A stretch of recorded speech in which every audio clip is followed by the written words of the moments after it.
Hello, everyone, and welcome to another episode of CSA Security Update. I'm John D. Maria, your host, and today we're going to talk about a subject that's we haven't talked about before, but certainly has relevance, especially in today's world, and that is education. Cyber attacks continue to dominate headlines, and in most cases, the weakest link isn't technology, it's people, right? People, process, and technology. So while some countries are introducing AI as a formal subject in high school, many education systems are still teaching outdated curriculum and overlooking fundamental cybersecurity skills. So today, we're going to be exploring why cybersecurity education must evolve, and not just for technical professionals, but for society as a whole, and how we can teach the next generation to think critically and securely as AI-driven world. So today, I am proud to have with us Francisco Garcia Martinez, and this will call you Fran for all practical purposes today. Fran is a cybersecurity leader and advisor with deep expertise in cloud security architecture, data protection, and risk management. He serves on the Technical Operations Committee of the Cloud Security Alliance's Spanish chapter. So proud of that, and actively contributes to the broader cybersecurity community with multiple advanced degrees and accolades and industry certifications. Fran also teaches cybersecurity at the university level and brings extensive experience working in highly regulated industries such as healthcare. So, Fran, welcome to the show. Thanks, John. Glad to be here. Thank you for the warm introduction. Yeah, fantastic. We always have such a wide range of individuals and listeners for our podcast. So I always like to start out, but maybe you could give us a sort of just a little more background about yourself, Fran, and then what you do. For sure. Yeah, you've pretty much gone through a lot of it, John, through your introduction. But yeah, as you said, most of my experience in the cybersecurity world has been in the cloud. Throughout the 7 years of experience, I've taken a variety of roles in security, but always highly focused on cloud environments. From security analysis to DevSecOps roles, leadership. And I've always had a passion for education. So I've been trying to stay up to date with newer topics, involved with the university through different collaborations. And recently, as you said, I also started teaching cybersecurity at university. So excited to do that and hopefully contribute to raising cybersecurity awareness on students. And also on my free time, I stay active on the cybersecurity community in Spain mostly now. And as you said, on the Spanish chapter of the Cloud Security Alliance, I serve in the Technical Operations Committee. Just try to attend as many meetups as we can, because cybersecurity is a topic that you have to stay up to date with. It continues evolving by the day. Yeah, it's a fast moving industry, and you're right. I mean, get up tomorrow and things are different than they were yesterday. And I think that brings me, to some of the things I want to discuss, and because we know that cyber attacks, really exploit human vulnerabilities, and the internal systems are always the weakest link. We put ourselves firewalls and all these guardrails on the outside of our systems. Sometimes we just don't spend enough time on the internal parts of our systems. What does that tell us about the gaps? I mean, in the current education systems. I mean, how does that have an issue in terms of how we educate our people? Well, simply put, that tells me that we're not well educated in cybersecurity, that the population is not well trained. Multiple sources say that there's 60 to 90% of cybersecurity attacks are involved involves human error, either via phishing or social engineering, having weak credentials, call it whatever. So it doesn't matter how much technical security measures you put in place. You might have your next-gen firewalls, as you were saying, John. You can have AI technology to detect alerts. You can have, think about any fancy solutions that all vendors try to sell to you these days, like the latest encryption algorithms, whatever. But it takes a human error to bring all that down. That makes me think how crucial it is to educate people in cybersecurity. Companies have to do this. They do their annual security training just to pass the audits, but that's not enough, because to me, that doesn't meet the meaning of the word education, right? Think as if you're trying to tell your 18 years old kid to be patient, but you haven't educated patient in that kid all the years before. So yeah, security education has to come from way before, or otherwise, the employees would do whatever you tell them in the security training. You take them outside of what's been explained in the training, they're going to fall victim to a cyber attack that can lead to a breach of the company, whatever. So I think, like we teach analytical book reading, for example, in primary schools, we also need to teach younger generations cybersecurity awareness, especially when these new generations are heavily exposed to its risks. So that starts with making them see what the consequences of their actions are on the internet, especially. Yeah, and and that brings me to the next topic, is that, in education, there's a lot of degrees out there, and I get people that tell me, "Oh, I have a master's degree in information security," or "I have a degree in this area of security." But you seem to believe that cybersecurity education needs to extend beyond those technical degree programs. And I think there's a separation here in terms of experience and education. I think somehow they go hand in glove, but what's the business case? Why should we extend after someone's gone through a master's degree program, for instance, something like that? Why would we want to extend that beyond those technical degree programs? Yeah, well, we've heard many times that security is everyone's responsibility. Who hasn't heard that?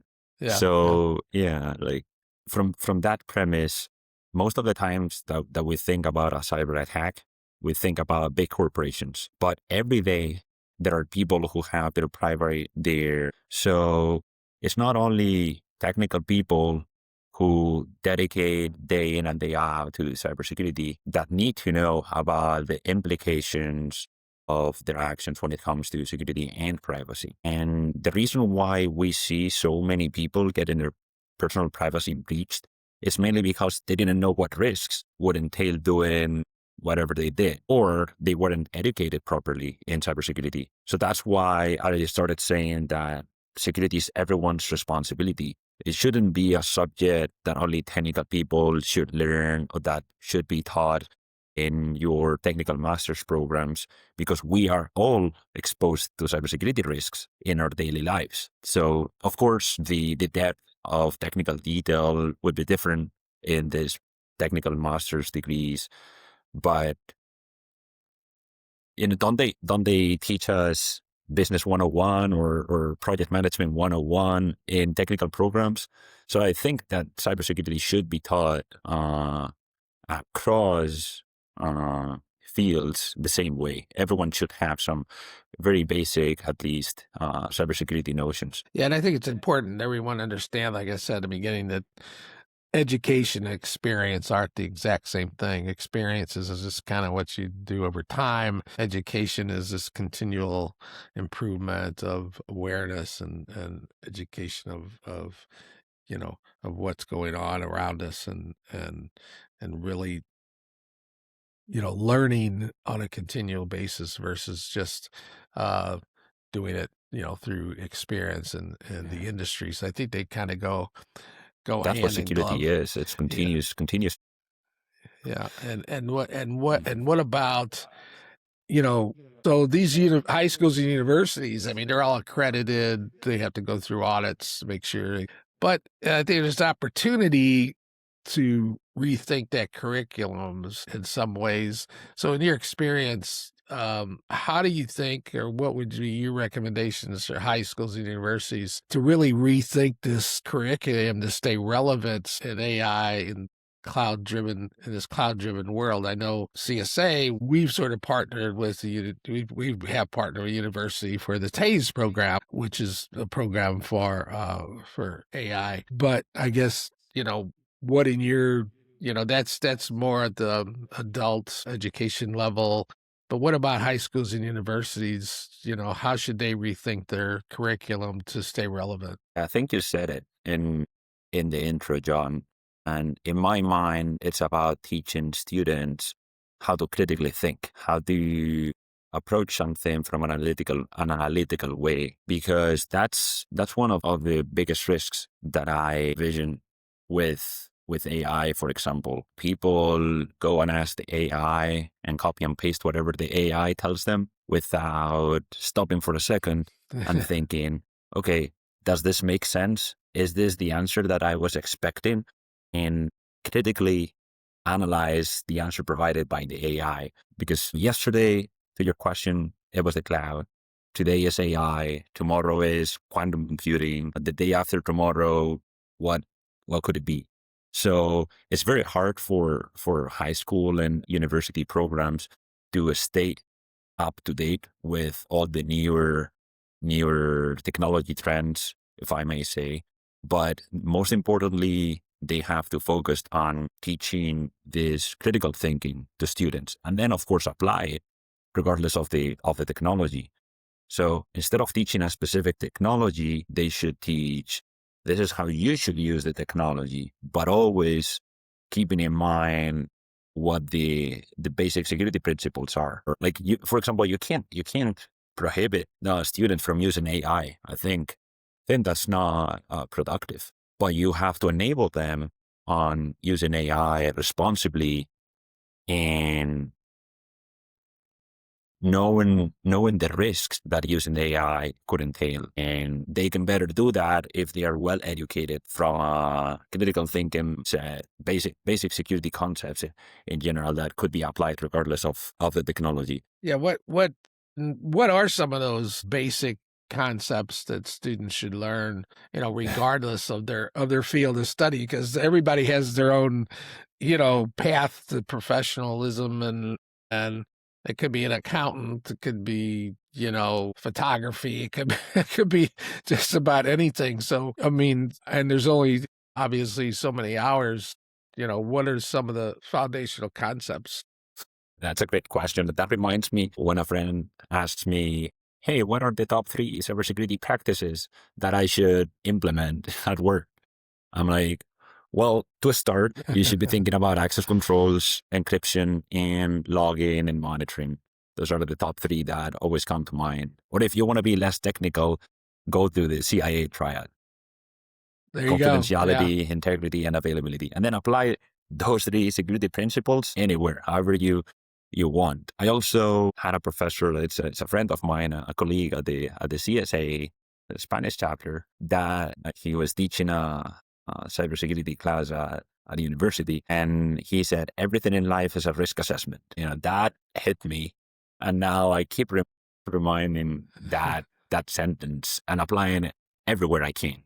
So it's all about understanding what's the likelihood and potential impact of something going wrong, and apply common sense. So I don't know, seeing anything that you do, let's say at a university, you are working on your end of degree thesis, and well, that might be quite important to you, right? And you spend so many hours, you're about to finish your degree, it's all about the thesis. So maybe as you're working on it on your computer, you might consider doing backups of that thesis. So it's all a matter of understanding from a risk management perspective, or like from a CIA triad perspective, what's the value of this thing, and what's the likelihood that something bad happens to this thing, and what's the impact should that happen. Yeah. And apply it anywhere. Yeah, everything's, I've always said everything's driven by risk, Exactly. people talk about different standards, controls, security controls, so on and so forth, and they always trying to get their arms around it. And it's like, well, you do proper risk assessment. It'll tell you what controls you need to have in place and hopefully but mitigate. you gotta be aware of the risks. I think that's the challenge for most people that are not security educated, if I may, that they're not aware of the risks. And just by being aware in general, that you can prevent so many things. Like, I also had a friend who recently asked me, hey, how can I better secure agentic AI? I'm like, well, I don't know much about agentic AI, but I would start applying some principles like less privilege access, separation of duties, monitoring and alerting, and then go from there. Yeah. So you can apply that. We already saw an example where an AI agent deleted an organization's data, and it actually thought it was doing the right thing. It just wasn't, as you say, it wasn't programmed properly, or there wasn't enough security awareness there of the risks involved in doing that. You also mentioned how, AI risk is making us, less critical thinkers. As you said, that people maybe cut and paste, things out of AI. What can education do, to counter that trend? Because you can't always get your arms around who's doing what. You're right, John. That's actually something that we continue chewing on at the university. We want, as I said, to enable the students to use AI, because all of us do on our day-to-day. At work, on your personal stuff, you use AI, but you got to be taught how to use that AI responsibly and securely. So let me give you an example. This year, I was introducing some security principles and concepts to my students. These are business students, okay? So we were seeing what the security principles are, then what's an asset, what's a vulnerability, what's a threat, what's a risk, very simple stuff, security foundations. And I was explaining these concepts, showing an example of McDonald's. So what's an asset to McDonald's? What's a vulnerability? What can be a threat? What's a risk? All apply to McDonald's. So they could see that not only the companies that you would think that are super technology focused are the ones to which cybersecurity must be applied. Cybersecurity can be applied anywhere, and we can relate these concepts to any business, right? So I was sharing the McDonald's examples for the security concepts, and then the take home exercise that they had to do was, now for all these concepts that we had seen, you have to give me an example of Netflix. So what's an asset for Netflix? What's a vulnerability? What's a threat? What's a risk, etc. One of the answers that I got was that an asset for Netflix was the API. I mean, just bear in mind, these are security or this is business students. So they didn't even know what an API was. These were business students replying that an asset is the API. Yeah. And yeah. To my point, they went to ChatGPT and they asked, hey, give me an example of an asset for a cybersecurity class for Netflix. That's why I want to emphasize the responsibility of teaching how to critically think and how to use the newer technologies like AI in a responsible way. So you can use ChatGPT to help you, but think about what are you expecting it to answer to you, and then just think critically. Yeah, yeah, and to be consistent, I mean, do you think government has a role to play in this standardizing and prioritizing cybersecurity education, or if so, how far, would you expect government to go in that area? That's a tricky question, John. And the way I see it, it's a double-edged sword, because in my mind, it's very different what government should do versus what they're invested in, sadly. Yeah. So it's like personal finance education. Governments are not invested in us being more knowledgeable about personal finance. So what about cybersecurity? Are they invested in the wider population being more cybersecurity aware? Are they invested in us knowing more risks of what we do on our day-to-day entails? But that reminds me just the situation that is going on these days with cyber warfare in the cyber warfare space. So I don't know. Of course, if you ask me, I would humbly say that yes, at least governments should promote and incentivize education programs to include cybersecurity training. Maybe some guidelines. It's as you say, it's a fine line to walk between government oversight and government control, and so you got to, it's got to be that handshaking between government and education to figure out what should be required and how do we address that. But then we get into specific industries, finance, healthcare, so on. They all have different risks and different areas of concerns. And I know you mentioned your area of healthcare that you're more familiar with. In that particular vertical, what educational gaps create the most risk in the healthcare industry? I think probably not a lack of confidentiality awareness, especially in these highly regulated industries like healthcare. People sometimes don't understand the different data, different sensitivity sometimes. Not all data should be treated the same way. So one of the biggest gaps that I see is that you have to understand what's the sensibility of the data and apply different controls and tweak at all phases of the data lifecycle. When you create it, when you're using it, when you're sharing it, when you're deleting it, people seem to forget about that when it comes to sensitive data, like patient data, in this case in the healthcare industry, and also the lack of knowledge on applicable regulations. Because when you deal with these heavily regulated industries, you have some regulations that can guide you on what you have to do, but people sometimes don't even know that this regulation is for this type of industry or data. And hey, maybe I can take a look at it and follow whatever it said, instead of treating the data just like if I'm treating any public data. So I would say those are the two main gaps that I've seen in my experience. Yeah, and you get back to risk. I mean, in the U.S. here, we had years ago, they launched this thing called the HIPAA High Trust. You may be familiar with it, the HIPAA High Trust program. It rings a bell. Government, yeah, and they said, I was there during the launch of that, and they said, when there's a breach in the healthcare industry, the first thing they do to go in and ask for their risk assessment, and they said if you don't have that, then you're already in trouble because you've already proven that what you've put in place was not really thought out very well, right? It was just some sort of thing. So risk assessment, yeah. And I think that brings us, to help us better align our universities with real world security challenges, as you say.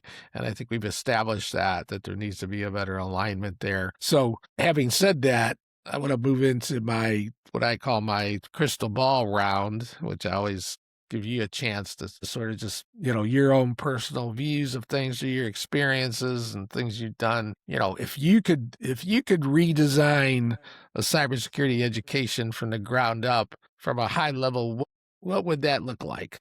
That's a tough and exciting question at the same time. I think the key is to connect cybersecurity with the real world. That's something that I experience when I'm teaching cybersecurity to business students, like how far disconnected they are if I'm not able to connect cybersecurity topics to whatever they care about, which is in most cases money. So you gotta be able to show the value of cybersecurity investment, and regardless of any sector that you apply to, in and out of the corporate world, but you need to connect cybersecurity with the people. It can't be seen as something isolated, right? We can think as security as a component of quality of any subject that we could think of. But to your question, John, I would say in schools, you can go very deep technical into security concepts. So we can probably start just with basic cybersecurity awareness talks just like you do have those in the US, right? At least I had it as a kid in Spain here when I was in high school, but sexual education talks or road safety education awareness. So we can introduce something like that around cybersecurity because people in high school are heavily exposed to social media, the internet, and that, of course, entails many risks. And then at the university level, there are two options that come to mind. One would be integrate cybersecurity as part of any other subject, but focusing on a risk perspective, like we were discussing before. For example, security risks of using AI, risks in programming, in finance, even in project management. That all has risks. And most likely you can connect those risks to something cybersecurity related. And on the other hand, the second option would be to teach cybersecurity separately, but from a foundations standpoint. So it starts with concepts that we were seeing before, like the CIA triad. It's an asset, a threat, a vulnerability, emphasizing risk management, of course. And then what are the tips or concepts that students can apply at a broader level to protect the asset from cyber attacks? So with those basic cybersecurity concepts, then they can go into any field and, of course, deepen into their specific subjects, but at least having that foundation so they can try to apply those concepts to whatever field of expertise they choose. Right. Awesome. Well, thank you very much for that. I agree 100%, pretty much everything today. And I think, as you say, starts from the ground up. Kids, earlier and earlier, seems like they get into, computers and AI, and it could be a daunting task to the AI safety is something that's that we've done, the CSA have done an incredible amount of work, and it's something that is just very, very much needed in this industry today. But I want to thank you for your coming on and taking time out of your busy week to do this. What would be the best way people get a hold of you? Is it LinkedIn or? Yeah, Is there LinkedIn. LinkedIn is a good way people can approach me. It's Fran Garcia on LinkedIn, or other ways they can reach out via email at frangartmar5@gmail.com. Okay, great. Always happy to connect with people in the industry. Yeah, and if you're interested in, and you happen to be in Spain, that area, you can get a hold of Fran and maybe join the chapter if it makes sense. Absolutely. And that's part of the education process. So that's awesome. So anyway, thank you so much for coming on, and this is very important topic. And we maybe have to do this again down the road as things progress in AI. Thanks again. Keep in touch. Sure. And thanks for having me, John. It was my pleasure. Fantastic. We'll talk to you soon.